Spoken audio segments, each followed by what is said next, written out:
Hi everyone, welcome back to the studio, welcome back to the channel. What I'm going to do today is I'm going to show you the steps that I used to paint this portrait in about 3 hours is what it took, okay? And anybody can do it as long as you understand some of the basic principles and concepts that we use, as we all use basically as artists, okay? So let's take a look at some of those concepts right now.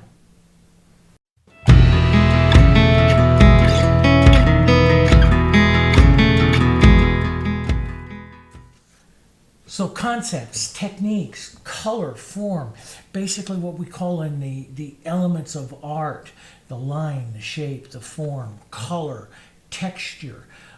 These are all elements that we use to basically pull that image off of the canvas and set it in place. And how artists use those elements can really define not only the object, but the amount of interest that object has, okay? And so I'm going to show you today's journey, which is a little different than some of the others I have. But let's take a look back just a minute at some of. I've only been painting portraits for a couple of years. The girl on the right is one that I did of a John Singer Sargent a master's study, and I did it for my online color theory class, and it was basically showing how to mix warm and cool tones, how to get form to an object by the use of those particular tones. Now we all know, value is the measure of light and darkness of a color, but we also can vary that with the intensity, the temperature, what we call the tonal quality of the color, and changing those tonal qualities. So learning how to mix those portrait colors is essential, and that's what I was showing in that color theory class by using Sargent's technique. The other girl that you see there, she is done with a modified, what is called a Bister technique, and that was done by William Bouguereau and a bunch of other painters.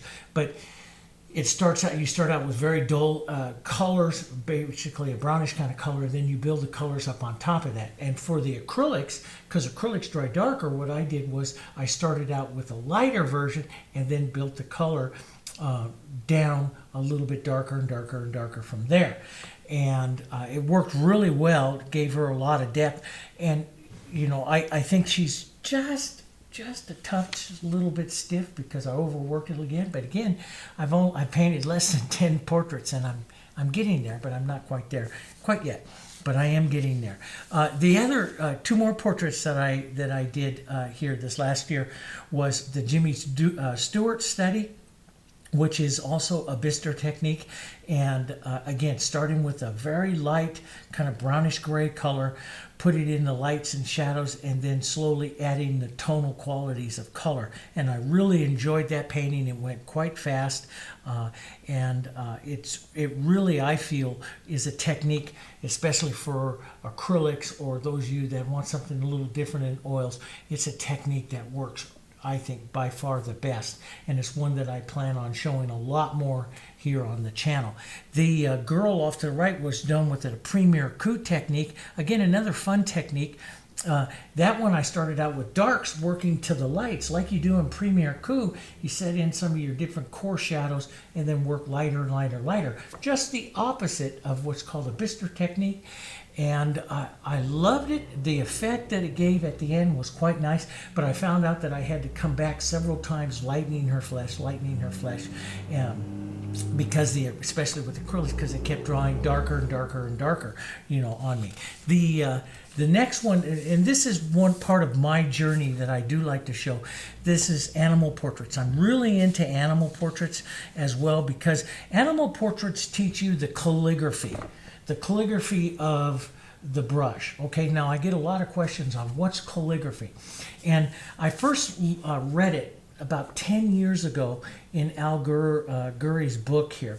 And basically, calligraphy is the brushwork that you see, the brush, or how you impart your brushwork.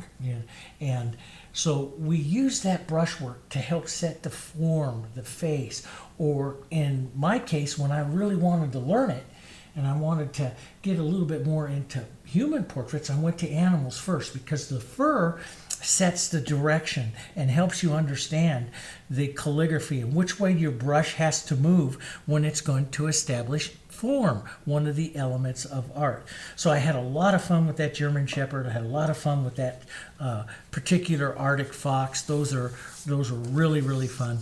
I did a couple of other ones, the black lab and the golden retriever here. The golden retriever, I really concentrated in there on his eyes and really wanted to have some fun with that one.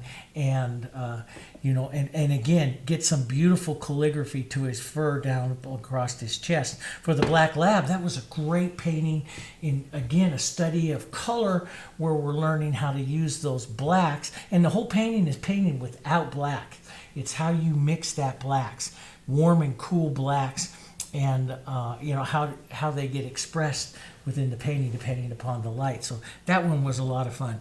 But I do all different other kinds of portraits, there's another golden retriever and owls. I really like birds. Bird portraits did the same thing because you've got to show with the birds here on an eagle and a kingfisher. You've got to show on the birds, those feathers. Those feathers help you with calligraphy, the brush calligraphy, establishing that. And so I was moving from decorative painting into more of the quote-unquote fine art, and I wanted to learn how to control that calligraphy of the brush a little bit different. How am I going to make that mark? Painting feathers, painting fur, the hair on an animal, that really helped me understand the planes of the face and how I was going to establish that form not only through color, but through brushwork. Okay, so that worked really well. And for me, there's a lot of people that like to work from live subjects, but when I do it, like I do here on the fox, I show a photocopy of it because I'm teaching, like when I teach you in the classes, and what I do here is we're teaching you how to find those tones. You can work from a live subject, or you can, work from a photo. I prefer working from a photo because it allows me to hold up, and you'll see in the video here when we talk about, you'll be able to identify those tones a little bit easier, a little bit faster, and you can paint them to that position. All you got to do is mark, make that calligraphy mark in there, and it'll give you a better look to it. Plus, many times I find that when I work with live subjects, like my little kipper here, she doesn't hold still long enough for me to get the color absolutely correct. So I'd rather work from photos, okay? All right, so let's take a look. Now I'm going to show you, I shot some video as I painted this one. And I put it in a frame. I'm not completely sure that I'm done with it. I like to put it away and look at it now for a couple of days and look at it. If I do have any kind of work to do on it, which usually is lightening up the subject, if I do have any kind of work to do with that, what I do is I wait for a couple of days, look at it, let the acrylics completely thoroughly dry, and then I take a look at it comparatively. Did I capture the subject? I try not to make any major changes to it, especially if it's a study, because my original eye capturing that day does really the best job, okay? All right, so let's take a look here at some of the video clips that I took along the way of the painting of it here. So the first step that I do into the painting is that I put in a general tone for what you're going to see in that painting. And I use white paper, and I mix the tone that I think closely matches, doesn't have to be perfect, that particular area. And then using the calligraphy of my brush to kind of match the form of any particular area of the face, I will move the brush very lightly with that tone, adding it into the area. And you can see here in the underpainting of this, of Don Williams, the subject here, that I will use a multitude of tones depending on what it is. In the classes and stuff, we go in quite a bit more into depth to that. You will also see in this thing, or when you look at the photo and stuff that I have here, not only do I have the reference photo, and it's just a little smaller than my actual photo that I used, but I also put out a black and white at the photo that I do. Then I run it through a filter in Photoshop that takes out, basically brings out the important parts of the face here and the eyes. So a lot of people say, oh, I really like your portrait and how you captured the eyes. Well, the eyes really pop out on this particular portraiture here, or that particular photo. And there's a filter in Adobe Photoshop that you can run to look at that, and it'll look at the most important elements, line elements. And remember, line is one of the elements of art that we have to concentrate on. So as I'm looking at a portrait, what I'm going to do is break those elements down to something that I can, really learn from, okay? And along that line drawing, there are, in the classes, and what I'm going to be doing here on the channel is I show you multitude of ways in which that you get that image onto the canvas. Drawing becomes something that you have to work on, but it's an element that you work on. So I show you ways right away that you can paint wonderful portraits, but also work on your drawing skills at the same time and make very, very accurate, images and stuff for your portraiture and stuff. So I use the brush here, and I start, putting in some tones, and then I'll use smaller marks. These are called marks, and I'm putting in shadows and stuff. And I like to use a small filbert, and I use a very light touch, but I first put in a general tone that's close, then I'll start to put in some of the shadows that I see, and I'll start to refine just a little bit of the design with that brush and those marks there, okay? But again, there's nothing perfect, okay? So here, like when I go down the side of his nose here with the brush, with the filbert, notice the angle that I am putting it on. That was what we call the calligraphy of the brush. I'm using the angle of the brush to set the form, shape of the face. So soft little brush marks. You see how I move my brush quite a bit during it. That's where I'm basically trying to find the angle at which I'm going to apply that particular color to give the shape to the face. So color helps you shape the face, but also your brush calligraphy. Here, a darker shadow underneath the hat. This will help lift the hat. And look at the angle, and then I'll lightly use the brush to help soften out some of it.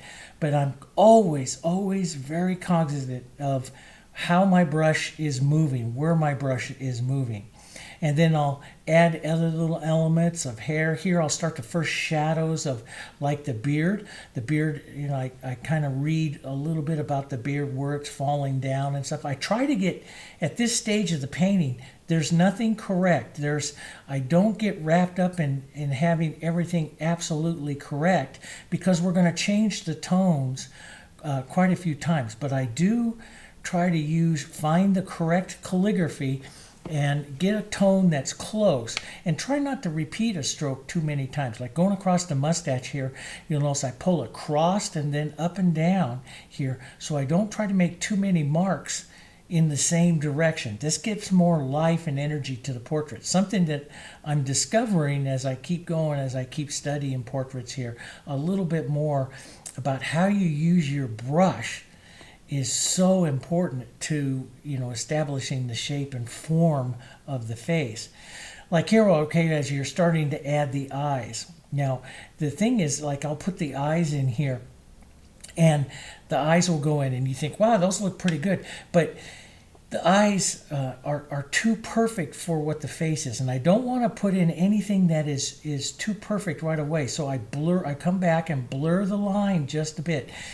As you're starting a portrait, at least with this particular technique, we try to keep the portrait in as soft as possible, concentrating on the calligraphy and the tone. So edges which are part of the form, which is one of the things we use, edges and texture, those are elements of art.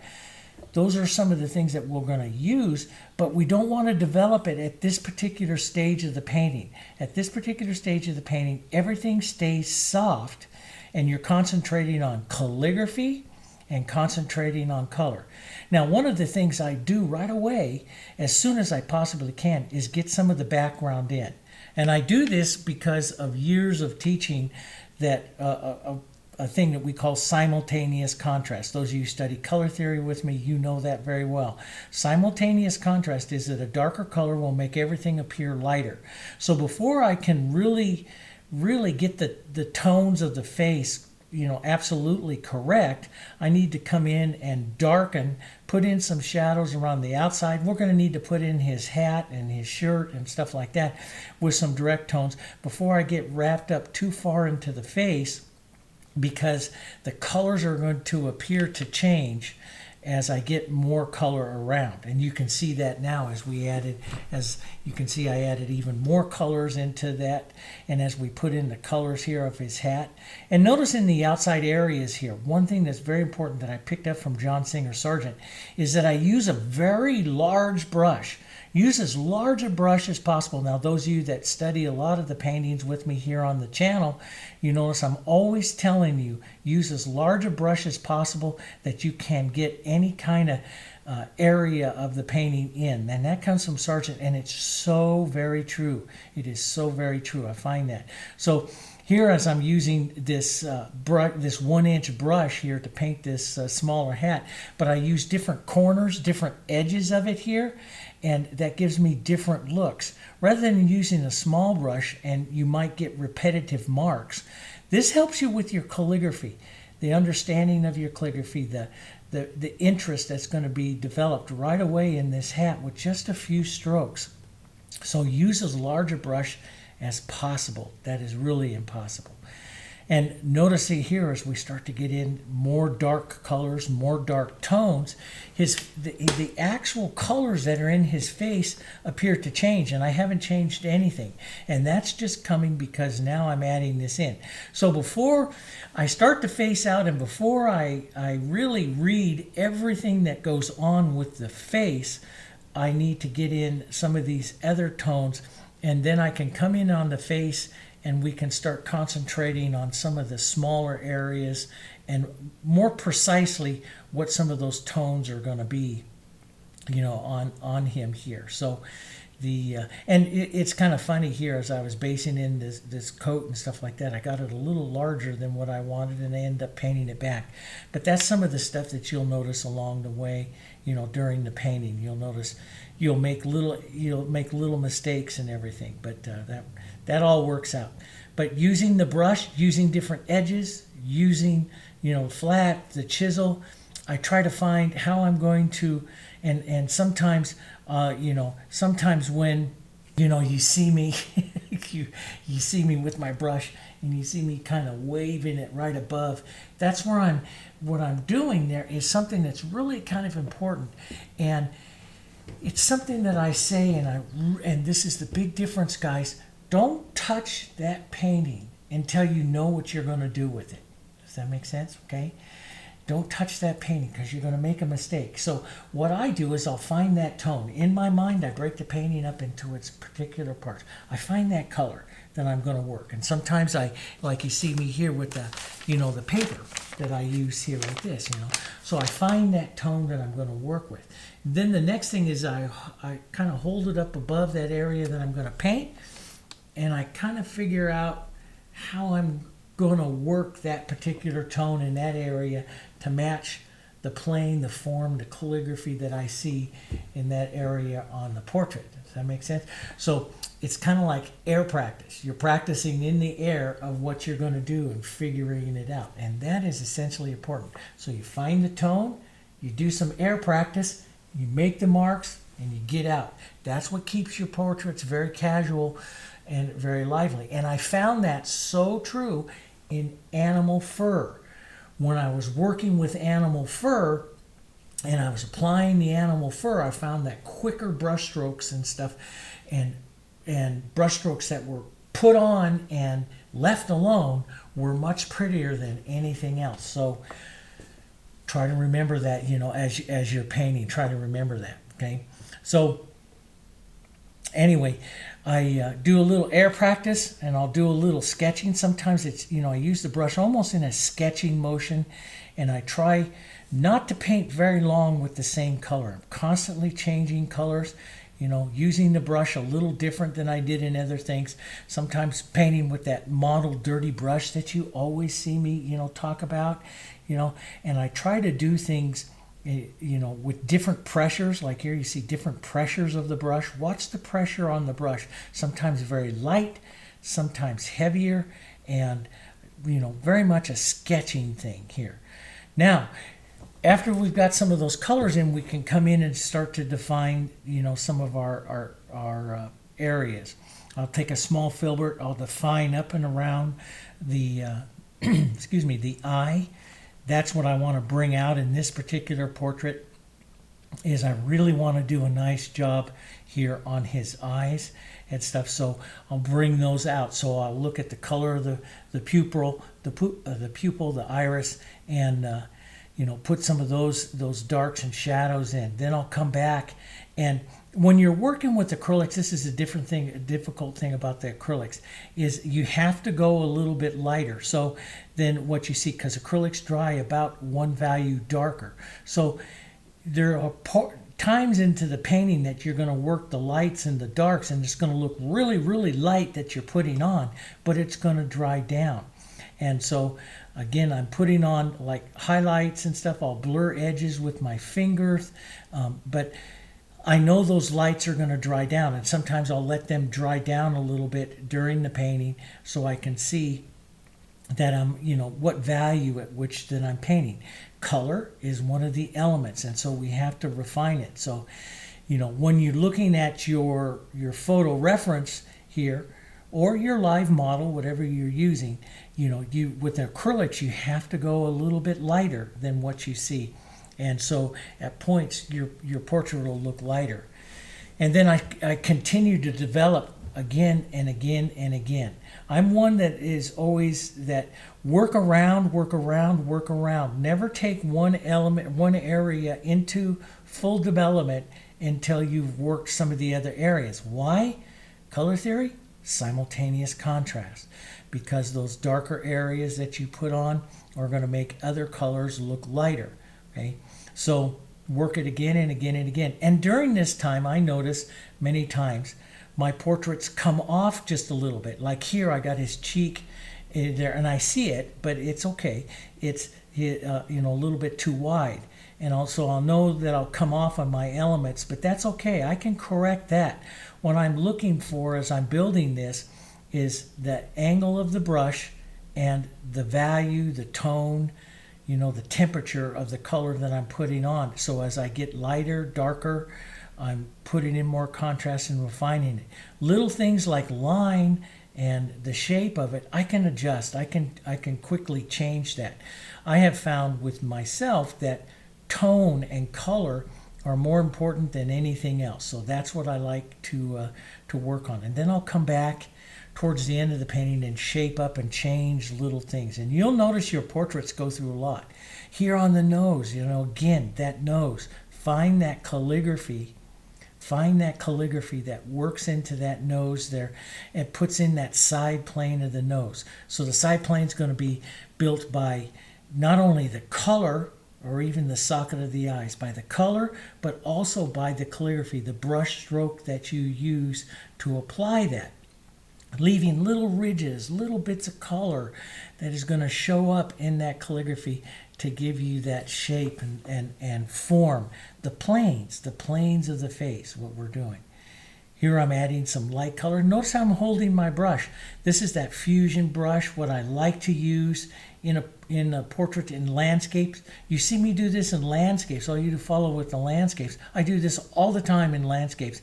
And this is a landscape actual stroke that I use that I'm imparting here to help put in his beard that I wanted to keep. I wanted to keep the beard a little bit softer because I didn't want to compete too much with his eyes that I really wanted to develop. But notice the strokes, the dragging, and notice how I kind of practice a little bit and then hit the color, and I can soften it out, I can change it, I can do it anything. But you try to do it with as few strokes as possible. And then you build it and you build it and you build a little bit more. Here his cheek is still a little bit light because I got another layer of light on there, but that's going to dry down.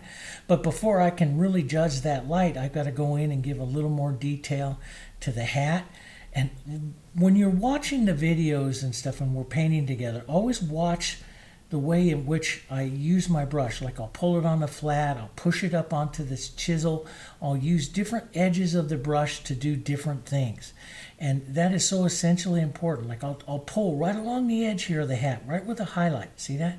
And I'll pick up more paint. I won't go the whole thing. I'll pick up more paint so I can really deposit that highlight right up along that edge and really get that and roll that brush off, and you get some different types of calligraphy. So that is essential. That's what I really work on, that particular part there.